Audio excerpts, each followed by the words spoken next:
U turn ওয়াজ media, ঘুরে দাঁড়ানোর অঙ্গীকার। হিংসা মানুষের অন্তরে যখন হয় তখন সেটা আমলকে বরবাদ করে দেয়। হিংসা কি জিনিস? হিংসা হলো অন্তরে কারোর ভালো দেখলে জ্বালা পোড়া হওয়া, কারোর ভালো দেখলে নিজের মধ্যে অস্থিরতা কাজ করা। আপনার মধ্যে হিংসা আছে কিনা এটা মাপার মিটার আছে একটা।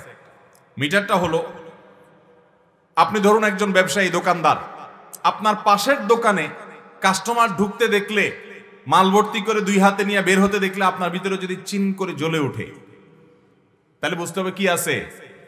হিংসা আছে।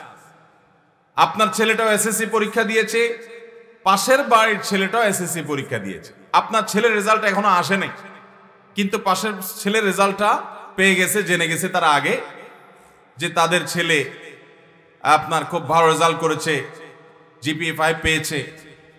তো এটা জানার পর যদি আপনার সাথে সাথে একটু কষ্ট লাগে ভিতরে, তাহলে বুঝতে হবে আপনার ভিতরে কি আছে? হিংসা আছে। এই হিংসা এক হুজুর অন্য হুজুরের প্রতি, এক ব্যবসায়ী অন্য ব্যবসায়ীর প্রতি, এক আলেম অন্য আলেমের বিরুদ্ধে, এক প্রতিবেশী অন্য প্রতিবেশীর বিরুদ্ধে, এক শিক্ষার্থী তার আরেক শিক্ষার্থী ভাইয়ের বিরুদ্ধে, এরকম জনে জনে হিংসা আছে না নাই? ভাইরা আমার, লম্বা দাড়িও আছে, মাথায় টুপিও আছে, গায়ে জুব্বাও আছে, লম্বা লম্বা ওয়াজও করতে পারি, কিন্তু ভেতরে আবার হিংসা ভরা। থাকতে পারি কি পারে না? আল্লাহ রাব্বুল আলামিন এই হিংসা থেকে আমাদেরকে বেঁচে থাকার তৌফিক দান করুন। নবী করিম সাল্লাল্লাহু আলাইহি সাল্লাম আমাদেরকে ভালো মানুষ দেখতে চান। ইসলাম আমাদেরকে একজন সৎ চরিত্রবান মানুষ হিসাবে দেখতে চায়। সেজন্য নবী সাল্লাল্লাহু আলাইহি সাল্লাম বলেছেন, লা তাহাসাদু, তোমরা কেউ কারোর প্রতি হিংসা করবে না। লা তাদাবারু, একে অন্যের পিছে লাগালাগি করবে না। তোমরা কেউ কারোর পিছনে শত্রুতা করবে না। ওয়াকুনু ইবাদাল্লাহি ইখওয়ানা, তোমরা নাজাশ করবে না। লা তানাজাসু ওয়ালা তাবাগাদু ওয়ালা তাদাবারু ওয়ালা তাহাসাদু ওয়াকুনু ইবাদাল্লাহি ইখওয়ানা, তোমরা আল্লাহর বান্দা ভাই ভাই হয়ে থাকো।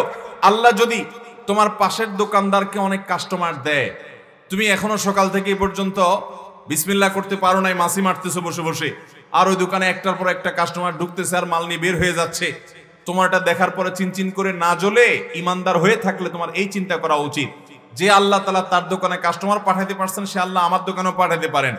তোমার এই চিন্তা হওয়া উচিত যে আল্লাহ আমার পাশের দোকানদারকে অনেক কাস্টমার দিয়েছেন, আরো দেন, আমার আপত্তি নেই। আপনার ভান্ডারে তো অভাব নাই কাস্টমারের, আপনি তাকে আরো দেন আল্লাহ, আমার কোনো দুঃখ নাই, আপনি আমাকেও একটু দিয়ে নিন, এটাই হলো আমার আশা। এটা হলো ইমানদারের চাওয়া। এরপরে যদি আল্লাহ আমাকে না দেন, তাহলে বুঝতে হবে আল্লাহ আমার পরীক্ষা নিচ্ছেন যে আমি সবর করছি কিনা। তখন হাসি মুখে আমি আরো আল্লাহর সিদ্ধান্তকে ওয়েলকাম করব। এটা হলো ইমানদারের চরিত্র। আল্লাহ রাব্বুল আলামিন আমাদেরকে সেই চরিত্র ধারণ করার তৌফিক দান করুন। আমার কোনো ভাই কোনো ভালো কাজ করতে পেরেছে, আমি করতে পারি নাই, আলহামদুলিল্লাহ, আল্লাহ তাকে তৌফিক দিয়েছে, আল্লাহ আরো দেখ। তাকে যে দান করেছে সেটা তো আল্লাহ দিয়েছেন। অতএব সেটার কারণে যদি আমার মধ্যে অস্থিরতা কাজ করে, হিংসা কাজ করে, আমার খারাপ লাগে, তাহলে বুঝতে হবে আমি আল্লাহর ফয়সালার বিরুদ্ধে বিদ্রোহ করছি। আল্লাহ তাকে দান করেছে, আল্লাহর দানের বিরুদ্ধে আমি বিদ্রোহ, উৎসাহ প্রকাশ করছি, এটা তো রীতিমতো কুফরি। ইমানদার আল্লাহর ফয়সালাকে, আল্লাহ কাউকে দিয়েছেন, আমাকে দেন নাই, তো আল্লাহর দেওয়ার পর যদি আমার খারাপ লাগে, আল্লাহ তাকে কেন দিলেন, তাকে কেন এত বেশি মানুষ ভালোবাসে, তার কথা মানুষ কেন এত বেশি শুনে, তার দোকানে কেন এত বেশি কাস্টমার যায়, তার কেন সবকিছুতে এরকম বরকত হয়, এই হিংসা যদি হয়, তাহলে আল্লাহ যে তাকে দিয়েছেন সে আল্লাহর দান নিয়ে আমি প্রশ্ন তুললাম প্রকারান্তরে। ইমানদার কখনো সেটা করতে পারে না, তাকে তো আল্লাহই দিয়েছেন, অতএব ওটাতে আমি খুশি, কারণ আল্লাহর ফয়সালা, আমাকে খুশি হতে হবে, আমি আল্লাহর কাছে পাশাপাশি চাইবো। এটা হলো ইমানদারের চাওয়া। হিংসা এটা মানুষের নেক আমলগুলোকে বরবাদ করে দেয়। আগুন যেরকম কাঠকে পুড়িয়ে ছাই করে দেয়, হিংসা মানুষের আমলকে সেরকম নষ্ট করে দেয়। এই জন্য ভাইরা, আমাদের অন্তরকে হিংসা থেকে পরিচ্ছন্ন এবং মুক্ত করার জন্য আপ্রাণ চেষ্টা চালাতে হবে, আত্মসংগ্রাম, আত্মশুদ্ধি চালাতে হবে। আরশে আজিমের মালিক আমাদের অন্তরকে হাসাদ থেকে মুক্ত হওয়ার তৌফিক দান করুন। নাম্বার 4, নবী করিম সাল্লাল্লাহু আলাইহি সাল্লামের প্রতি যদি বেয়াদবি করা হয়, সেটা আমল বরবাদ হওয়ার কারণ।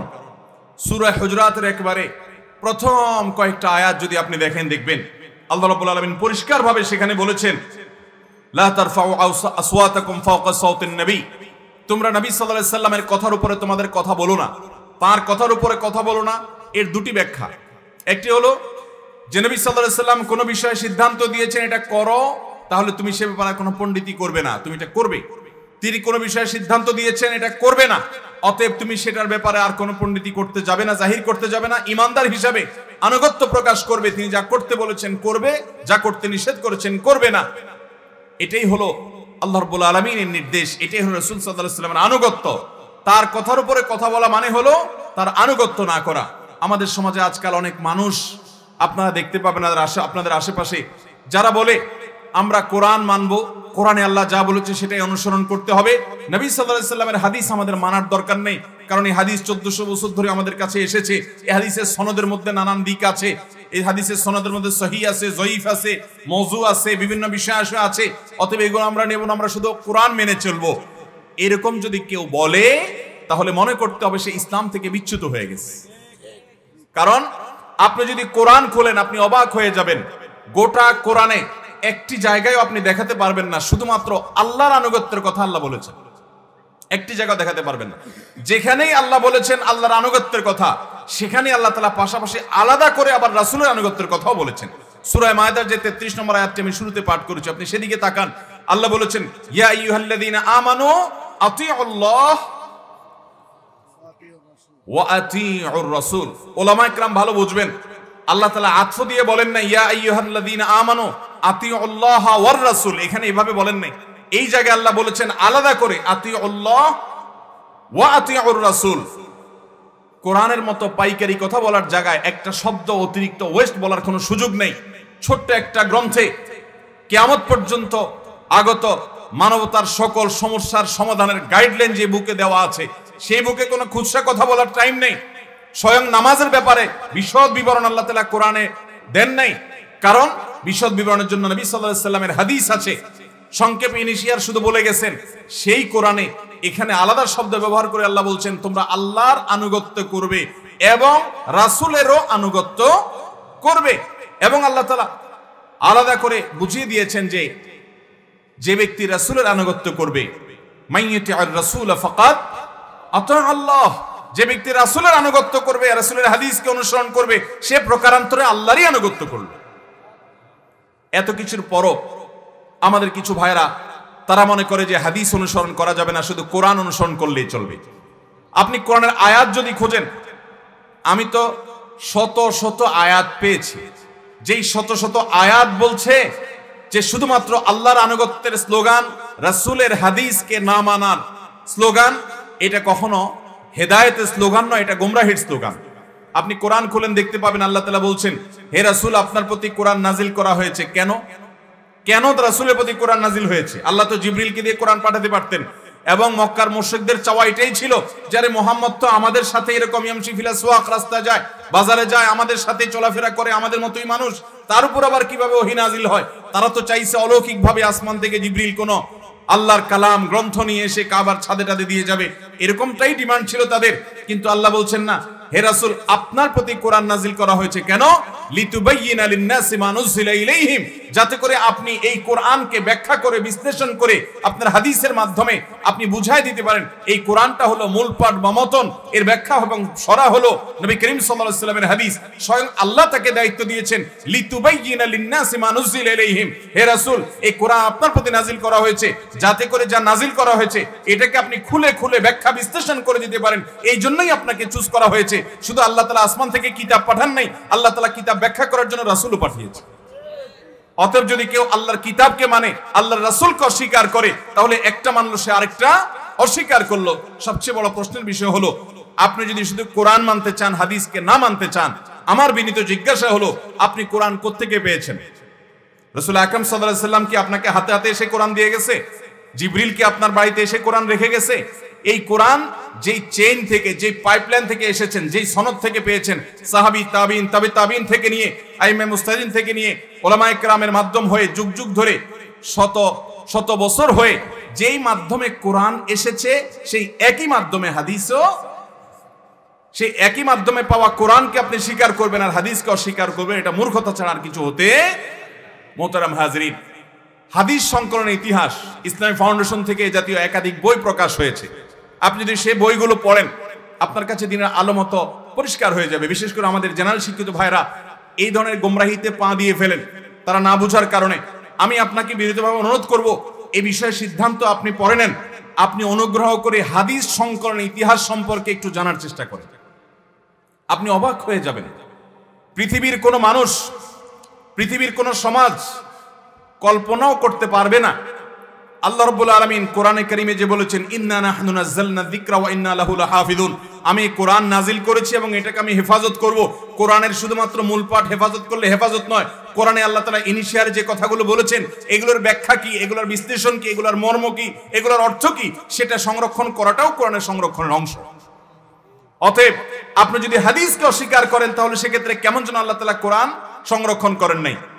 এরপর দেখবেন কিছু মানুষ দেখবেন বিভিন্ন মুখরোচক নাম দিয়ে তারা বিভিন্ন রকমের গ্রুপ বানাইছে।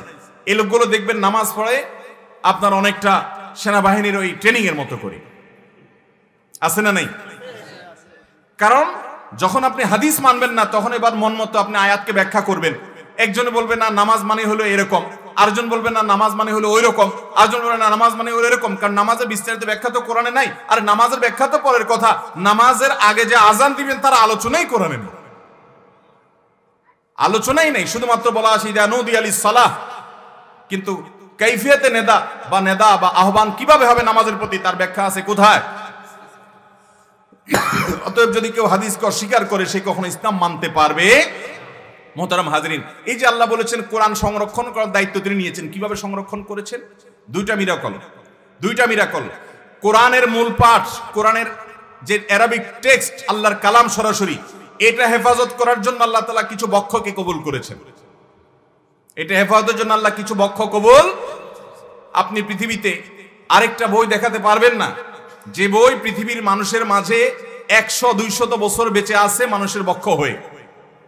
পৃথিবীর সমস্ত লাইব্রেরি যদি ধ্বংস হয়, সকল কাগজ যদি পুরো ছাই হয়, সকল শিলালিপি যদি শেষ হয়ে যায়, আর মানুষ যদি পৃথিবীতে বেঁচে থাকে, টিকে থাকে, কোরআনের কোনো হারিয়ে যাওয়ার শঙ্কা নাই, অন্য সমস্ত গ্রন্থের হারিয়ে যাওয়ার শঙ্কা আছে। এই কোরআন, এটাকে পৃথিবীতে কেউই মুছে দিতে পারবে না। এই যে সুইডেনের পলিটিশিয়ানরা বিভিন্ন সময় মুসলমানদেরকে উস্কে দেয়, মুসলমানদেরকে অন্তরে আঘাত করে, আগুন জ্বালায়। কোরআনে তো আগুন জ্বালায় না, মুসলমানদের অন্তরে আগুন জ্বালায়। তারা জানে না এই আগুনগুলো জ্বালানোর মাধ্যমে তারা মুসলমানদের ইমানের শক্তি আরো বৃদ্ধি করে।